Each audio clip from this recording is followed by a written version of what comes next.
एक कंजूस और लालची था। किसानों को बराबर भाव नहीं देकर सताते रहता था। इससे वो लोग कभी भी गरीबी से कभी उबर नहीं पाए।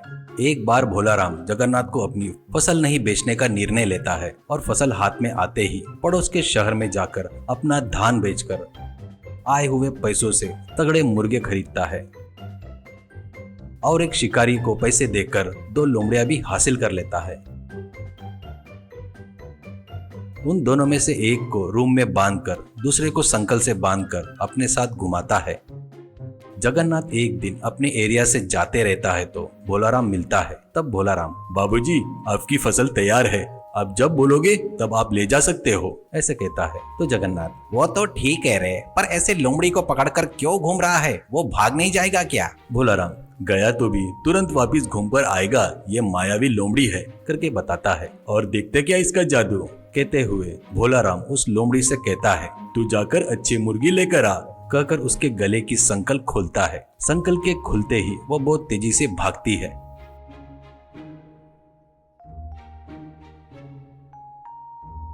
तू पागल है क्या? वो लोमड़ी तो दोबारा तेरे नजर में आएगी नहीं, करके बोलता है जगन्नाथ। भोलाराम, आपको उसके बारे में नहीं पता, वो मायावी लोमड़ी है। कल आप हमारे घर पर खाना खाने के लिए आओ, आप आएंगे करके विश्वास से मुर्गियां मंगवा रहा हूँ, देर ना करते हुए जल्दी आना, ऐसा कहता है भोलाराम। अगले दिन दोपहर तक बढ़िया खाना बनाता है भोलाराम। उसका घर कुछ ही दूरी पर रहता है। तब उसको बिरयानी के मसालों की खुशबू आती है। वहाँ खाने के टेबल पर कई प्रकार के चिकन के आइटम बनाकर अलग अलग थालियों में तैयार था। अरे भोलाराम, तुम्हारी लोमड़ी कहाँ है? उसको भी लेकर आओ, वो भी अपने साथ खाना खाएगी, ऐसे कहता है जगन्नाथ। अरे उसको क्या जल्दी है जी, पहले अपन लोग निपटाएंगे, ऐसा कहता है भोलाराम। दोनों लोग मिलकर खाना खाते हैं। खाना खाने के बाद जगन्नाथ को लोमड़ी की याद आती है। वैसे मायावी लोमड़ी मेरे पास रहा तो बहुत अच्छा रहेगा, करके सोचकर भोलाराम से कहता है, अरे जाओ अपनी लोमड़ी को लेकर आओ, देखता हूँ, करके बोलता है। जगन्नाथ की बातों पर खुद ही मन में हंसकर उठकर जाकर रूम में बांधकर रखे हुए दूसरे लोमड़ी को रस्सी से बांधकर बाहर लाता है। जैसे ही बाहर लाता है वैसे ही 500 सिक्के में बेचता क्या, करके पूछता है जमींदार जगन्नाथ। तो भोलाराम सिर हिलाते हुए, बेचना ही काम है, लेकिन उस पर मेरी जिंदगी की गाड़ी चलती है, उसको बेचा तो मैं भूखा मर जाऊंगा। तुमको देने वाला धान पूरा बकाया लेकर जाओ, पर लोमड़ी को मत मांगना, करके बोलता है। तुम्हारी भीख नहीं चाहिए, मुझे तो बस वो मायावी लोमड़ी चाहिए, ऐसा कहता है। 1000 मुद्राओं में लेकर जाता हूँ, ऐसा कहता है जगन्नाथ। आप इतनी ही जिद कर रहे हैं तो मुझे 1500 मुद्राएं दीजिए, कहता है भोलाराम मासूम सा चेहरा बनाकर। उससे कम बोलोगे तो नहीं जमेगा, भावबाजी नहीं होगी, ऐसे कहता है। जगन्नाथ खुश होकर 1500 मुद्राएं देकर लोमड़ी को लेकर जाता है।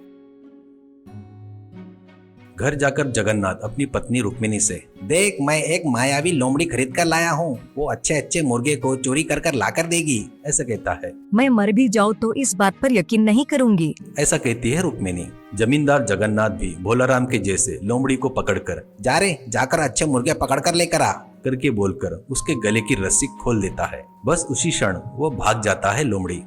ऐसे बहुत दिन बीत जाते हैं पर लोमड़ी वापस नहीं आता। इससे जमींदार जगन्नाथ उसके साथ धोखा हुआ करके समझ में आ जाता है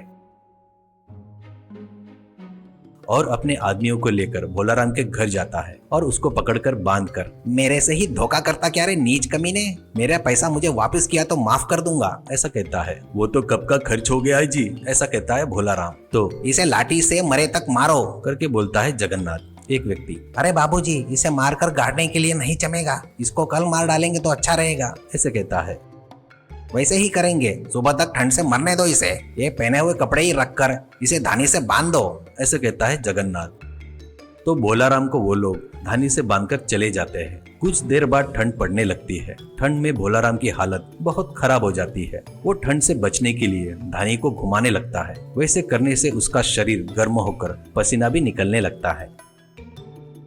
वो ठंड से अब तक मर गया होगा, जाकर देख कर आओ, ऐसा जगन्नाथ उसके आदमी को भेजता है। वो जाकर देखकर आकर, मालिक वो ठंड से मरा नहीं और पूरा शरीर पसीने से भरा है और वो शरीर पर फूंक रहा है, करके कहता है। इसमें कोई राज है सोचकर जमींदार उसके पास आकर, अरे भोलाराम इतने ठंड में तुझे इतना पसीना कैसे निकल रहा है, कहता है तो हंसते हुए, बगैर किसी कारण से किसी निरपराधी को सजा दिए तो क्या होगा बाबूजी, मैंने तुमको जो लोमड़ी दिया था ना, वो सचमुच मायावी थी। तुम उसको किसी कारण से गुस्सा दिलाए होंगे। कहीं उसकी महिमा पर तुम्हारे घर वालों ने विश्वास नहीं किए होंगे। वो बात पता चलने पर वो फिर से नहीं आएगी। वैसा ही कुछ हुआ होगा, ऐसा बोलता है जगन्नाथ। तो फिर इतनी ठंडी में तुझे पसीना कैसे निकल रहा है, इसका राज क्या है? करके पूछता है। नजर के सामने दिख रहा था तो उसे आप नहीं माने। मैंने जो कपड़े पहने हैं ना, इसे आप क्या समझ रहे हो? ये भी बहुत चमत्कारी है।